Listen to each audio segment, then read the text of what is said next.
The huge lie truth about Wild West guns Hollywood sold you. Two men stand in a dusty street at high noon. Their hands hover over their holsters. The whole town has gone silent, shutters closed, the only sound a dog somewhere, and the wind. One twitch, one flash of steel, and one of them drops into the dirt. It is the single most famous image the American West ever produced, and it almost never happened. Nearly everything you believe about frontier guns, the lightning quick draw, the pistol riding low on the thigh, the gleaming silver six-shooter spun on one finger, was not handed down to you from the frontier at all. It was invented in Hollywood, decades after the real West was already dead and fenced and forgotten. And then it was sold back to you by the same men who made the guns. Before we go any further, subscribe and hit the like button, because what you are about to hear is the longest-running advertising campaign in American history.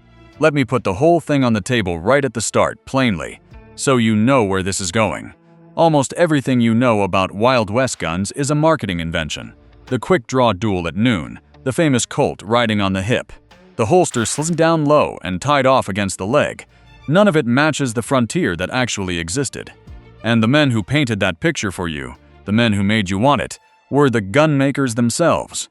Start with a single word, because one word gives the whole game away. Gunslinger. It sounds ancient. It sounds like something a hard man would have growled across a card table in 1870, with the smoke hanging over the felt. It is nothing of the kind. No cowboy, no town marshal, no outlaw who ever lived in the real frontier era called himself a gunslinger, for the simple reason that the word had not been invented yet.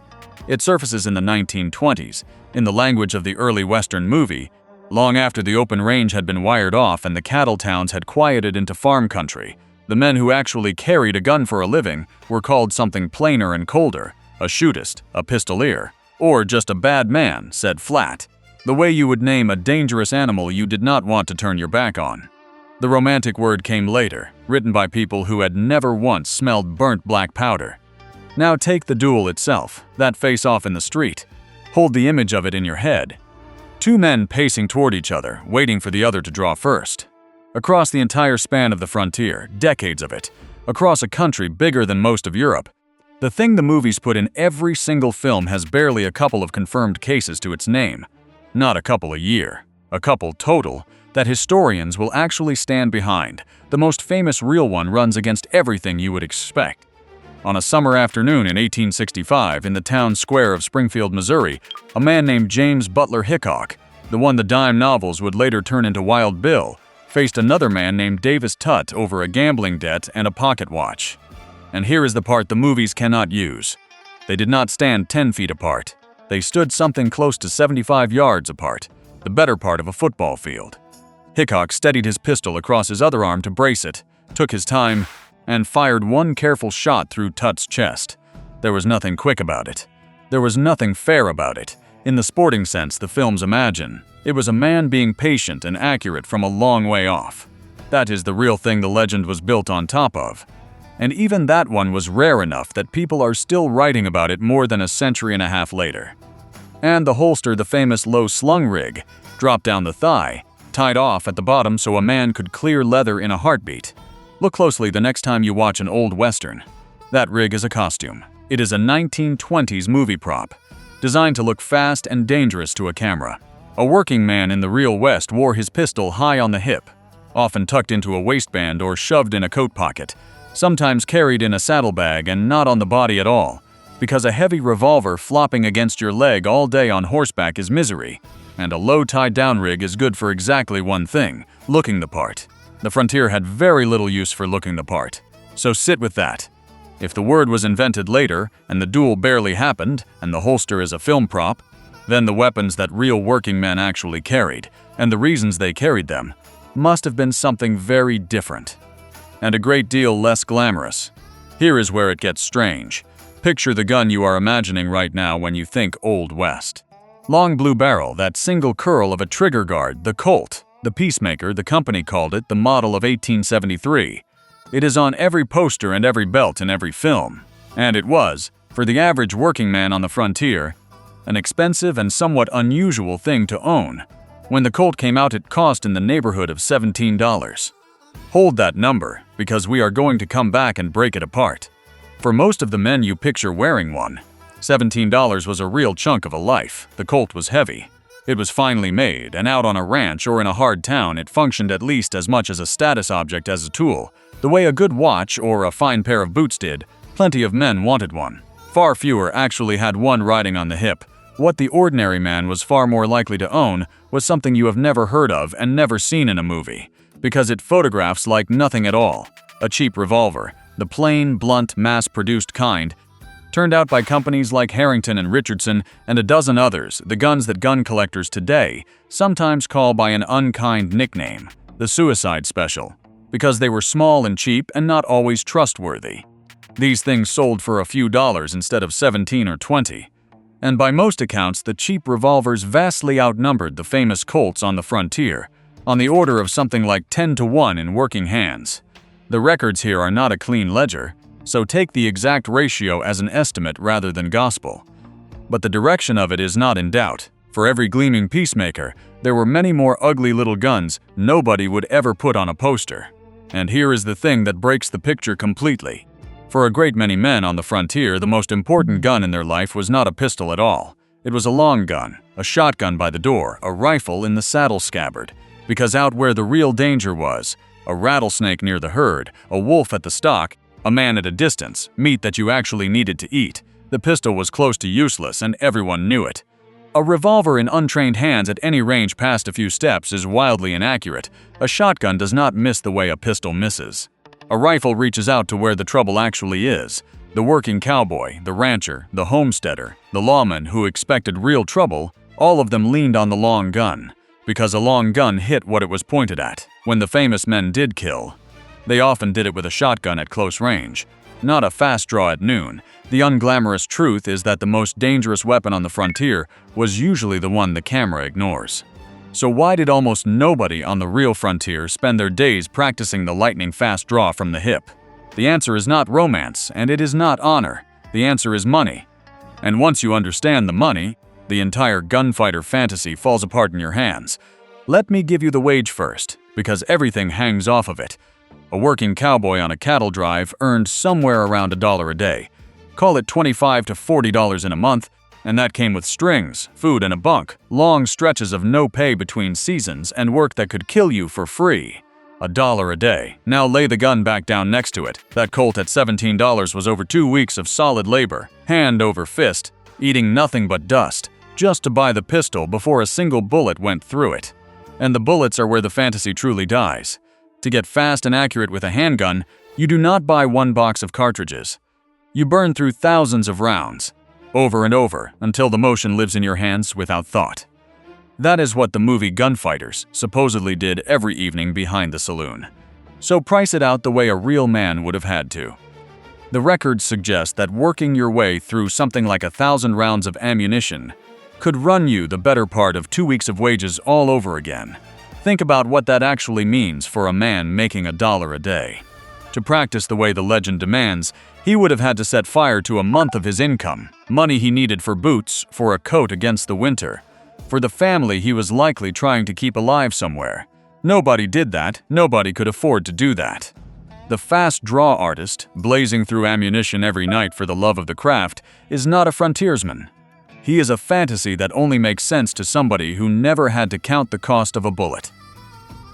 So what did the real men with guns actually believe in? Not speed, accuracy. There is a line that comes down to us attributed to Wyatt Earp, the lawman everyone has heard of. Fast is fine, but accuracy is everything.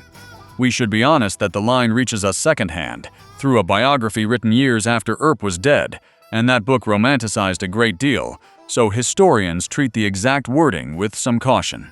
But the philosophy behind it is dead accurate to how these men actually survived. The fight that made Earp famous, the gunfight near the OK Corral in Tombstone in 1881, was not a duel and was nothing like the movies.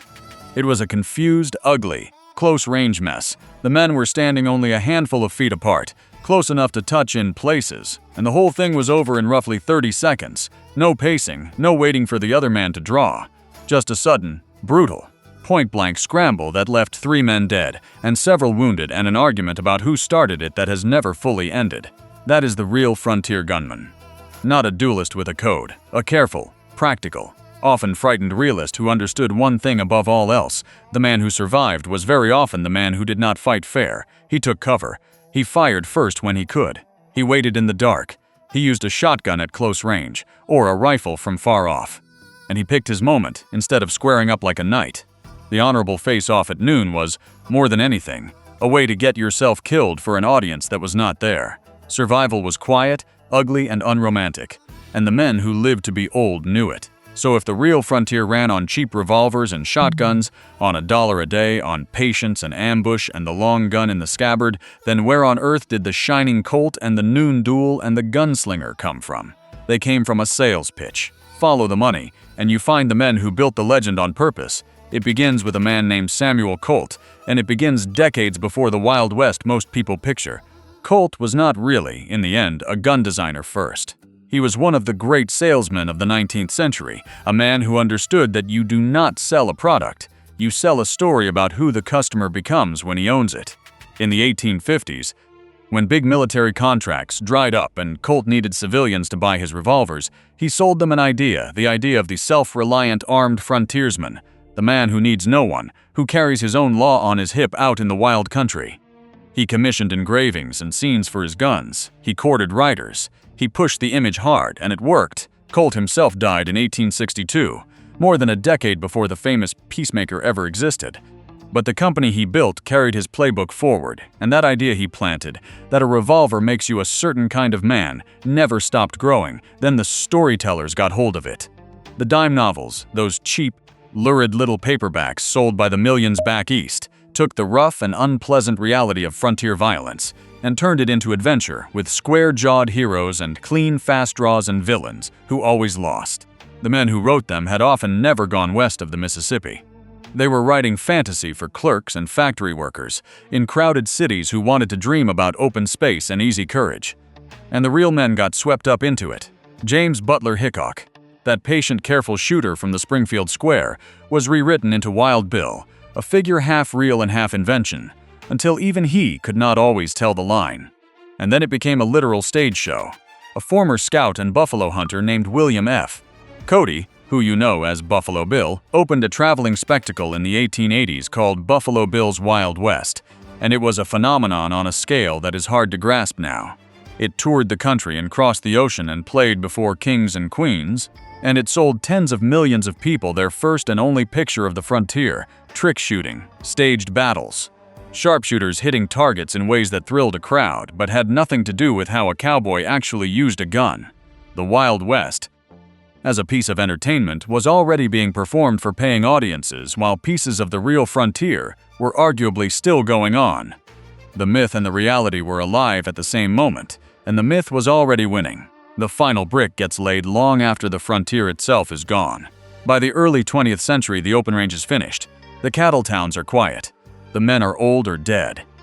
And it is right around then, with the real thing safely buried, that an advertising line takes hold for the Winchester rifle, calling it the gun that won the West. Sit with the timing of that, the slogan, the one phrase that fixed the whole idea in the national mind that a single brand of firearm tamed a continent, was printed up as marketing decades after the West it claimed to have won had already closed for good. It was not a history lesson.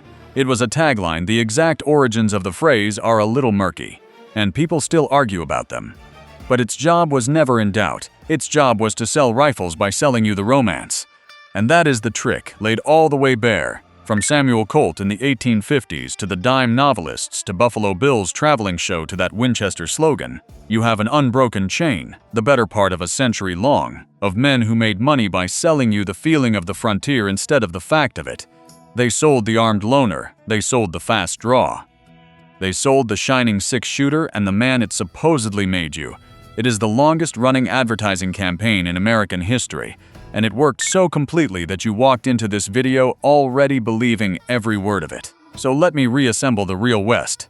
The one underneath the sales pitch, the frontier gun, was not a gleaming Colt spun on a finger by a man in a low slung rig. It was far more often a cheap, ugly little revolver bought for a few dollars, or a plain shotgun behind a door, or a rifle in a saddle scabbard, carried by a man making $1 a day who could not afford to waste a single bullet and so learned to hit what he aimed at the first time.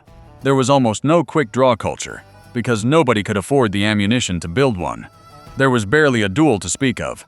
The word gunslinger did not exist. The men who lived survived by being patient and practical and unfair, not fast and brave at noon. And every single thing you pictured instead, the duel, the holster, the shining Colt, the lone gunfighter who needed no one, was manufactured and sold to you by people with a product to move. The real weapon that won the West was never the gun. It was the story about the gun. And the next time you watch two men face each other in a dusty street at high noon, remember that you are not watching history. You are watching the most successful advertisement ever made, still running, more than 100 years later, with you in the audience.